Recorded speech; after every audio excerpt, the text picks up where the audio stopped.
1885, os inventores alemães Gottlieb Daimler e Wilhelm Maybach conceberam um veículo em duas rodas, a qual deram o nome de Rennwagen, carro de passeio em alemão. Nascia ali a motocicleta. No final do século XIX foram criadas as primeiras grandes empresas de produção em massa por volta de 1894. Em 1898, a Triumph Motocicletas na Inglaterra começou a se destacar no ramo. E em 1903 já produzia 500 veículos anualmente. Outras empresas britânicas foram entrando no mercado, como a Royal Enfield Norton e a Birmingham Small Arms Company. Essas na primeira década do século XX. Fábricas icônicas de motos, como a Indian em 1901 e a Harley Davidson em 1903, produziam mais de 80 mil motos por ano.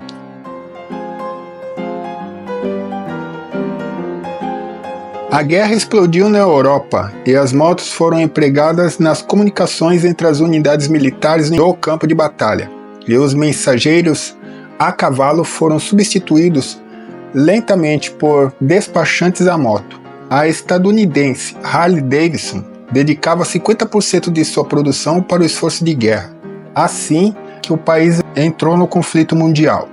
Já os ingleses utilizavam o modelo Triumph Type H, que era equipado com motor monocilíndrico de 499 centímetros cúbicos de 4 tempos e refrigerado a ar. Esse modelo é considerado por muitos como a primeira motocicleta moderna. No período entre guerras, a empresa americana Harley Davidson tornou-se a maior fabricante mundial. Isso até o início dos anos 1930, quando a DKW da Alemanha nazista assumiu o posto de maior fabricante, especialmente no âmbito militar. A Segunda Guerra começou e, sem dúvidas nenhuma, a moto alemã BMW assumiram um protagonismo icônico. Ela que tinha 750 cilindradas com válvulas no cabeçote que se tornaria a base das motos da companhia depois da guerra. Essa BMW encarava qualquer terreno difícil e era equipada com sidecar. Foi um sucesso que foi copiada pelos americanos, pelos britânicos e russos. A partir dos anos 1950, as motos passaram a ser usadas em policiamento nas grandes cidades. E não posso deixar de mencionar a série televisiva Chips, que eu assistia quando era criança. No circo, se notabilizou pelo perigoso número no uso do Globo da Morte. Nos esportes, a FIM foi criada em 1904, porém o Campeonato Mundial só começou a ser realizado em 1947. E tem no italiano Giacomo Agostini seu grande campeão histórico, com 15 títulos em várias categorias. O Rally Paris-Dakar também envolve motos, e é considerado o percurso mais duro e perigoso para quem corre em duas rodas. Nos anos 1960, ter uma lambreta M4 era o desejo da juventude daquela época. Passear com a namorada, ir ao cinema ou aos bailes. Nos Estados Unidos surgiram grupos de motoqueiros com suas Harley Davidson, os Hells Angels e outros motoclubes, que buscavam um estilo de vida mais livre. Andavam em grupos e usavam roupas características, principalmente os coletes de couro. Eram muito associados à criminalidade e violência. Hoje, no Brasil existem diversos motoclubes oficiais e que dispõem de bares onde costumam se reunir. Uma vez fui a um desses bares tomar uma cerveja, mas o cara do balcão nem me olhou na cara. Então saí sem graça dali, entendendo que só era bem-vindo os motoqueiros.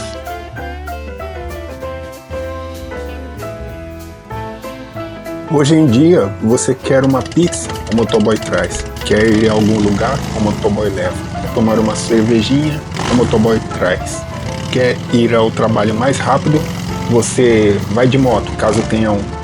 Quer ter tua paz toda nos fins de semana, alguém idiota, nóia, vai fazer isso, chamando um grau com a moto na frente da sua casa. Enfim, a moto se popularizou e faz parte do nosso cotidiano.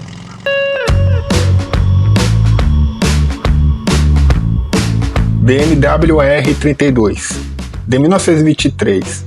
Essa foi a primeira motocicleta produzida e projetada pelo engenheiro alemão Max Fritz. O design sóbrio tornou-se base para as motos mais populares da BMW até os dias de hoje. Harley Davidson FL Hydra, de 1949. Sua aparência larga e a silhueta de excelência norte-americana fizeram de sua aparência algo atemporal.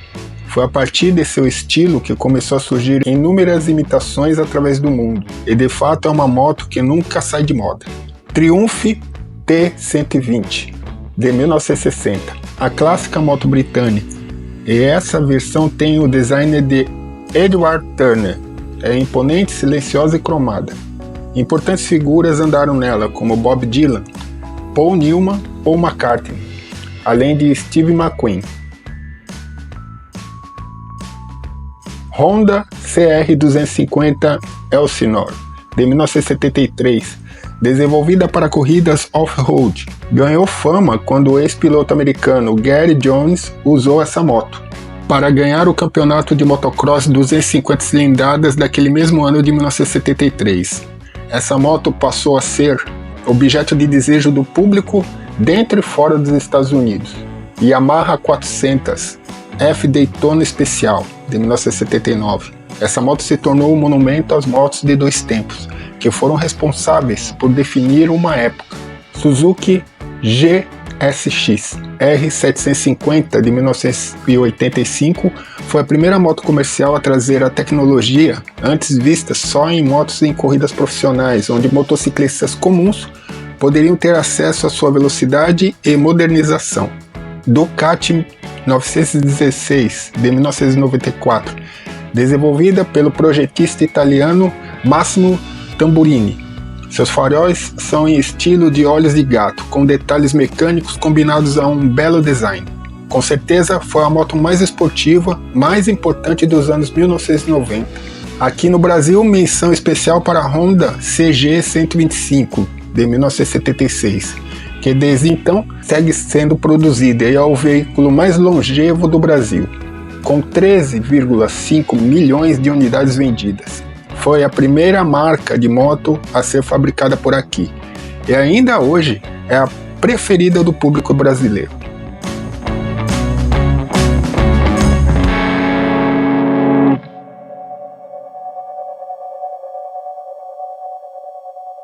O motoboy. Nos anos 1980, poucas pessoas tinham condições de obter uma moto. A inflação era galopante, o custo de vida alto. Muita gente esqueceu dessa época, mas eu me lembro bem. Eu lembro daquele enxame de boys pegando ônibus e descendo por trás para não pagar a passagem. Era o emprego mais comum para os jovens da época. Em 1994 veio o Plano Real, e aí foi como se decretasse a extinção dos boys e o nascimento dos motoboys, que virou uma classe tão temida como odiada no trânsito brasileiro.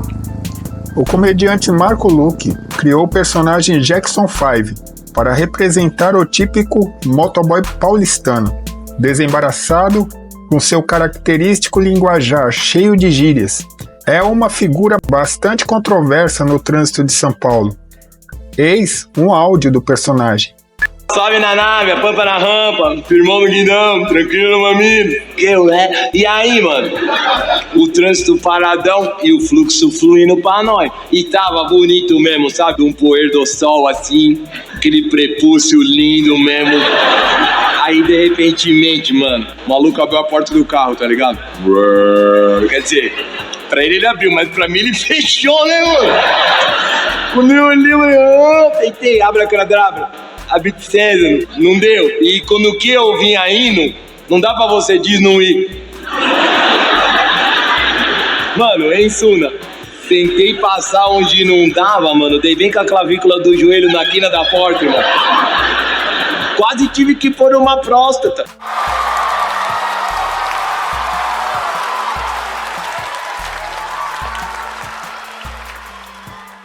Jackson 5 foi baseado em uma pessoa real, segundo Marco Luque, o que demonstra o jeito típico do motoboy aqui de São Paulo. O próprio Jô Soares disse certa vez em seu programa que andava em uma Harley Davidson, porém teve uma queda que lhe causou uma dor crônica do lado esquerdo do ombro. E ele afirmou: "Moto tem 2 rodas, um dia você cai. É física pura isso, não tem jeito." De fato, todo motoqueiro sabe que um dia haverá uma queda, cedo ou tarde. O problema é que pode ser a última. Os fatores são muitos. Imprudência do motorista, especialmente os entregadores, que são pressionados a fazer entregas o mais rápido possível, tanto por clientes como por empregadores, e para ganharem mais também, se expondo a riscos. Transitar sem capacete, mudar de faixa repentinamente, efetuar manobras arriscadas, excesso de velocidade, ultrapassagens em curvas, atravessar em farol fechado, fora o erro dos próprios motoristas de carro, que no caso de uma colisão, quem leva pior é o motoqueiro, é claro. No mundo, nos últimos 15 anos, o Brasil só perde em número de óbitos por acidentes de motos para o Paraguai. Só na Grande São Paulo são mais de 400 mortes por ano, desde 2011. A moto é liberdade, rapidez e sensação de poder ir para qualquer canto, mas deve-se ter cuidado para não virar estatística, ou pior, ficar paraplégico pelo resto da vida. A moto está bem presente como nos filmes, é marcante no clássico Juventude Transviada, em personagens em quadrinhos como no filme O Motoqueiro Fantasma, e na célebre cena do Exterminador do Futuro 2. A cena do filme de 1969 com Peter Fonda e Dennis Hopper explica muito da paixão de milhões de pessoas no mundo todo por essa motorizada de 2 rodas, de mais de um século de existência.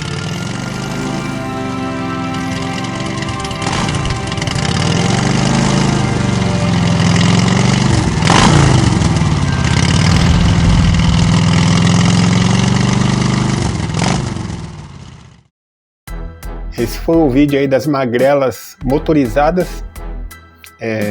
Para ser bem sincero, eu não sou nem tão fã assim, mas meu filho tem uma, meus sobrinhos todos têm, né? Então parece que a moto está sendo, apesar do perigo aqui de São Paulo, é a preferida, né? O meio de transporte. Então é isso. Espero que vocês deem um like, se caso gostaram, né? Eu sei que pouca gente chega aqui para ver quem faz os vídeos, mas eu peço aí que se inscrevam, né? Sempre os mesmos pedidos, né? Compartilhem e comentem, entendeu? E pode ter certeza que o vídeo procurei ser o mais caprichoso possível dentro das minhas possibilidades, é lógico. E lembrando sempre, a história vive no passado, no presente, moldando o futuro. Valeu!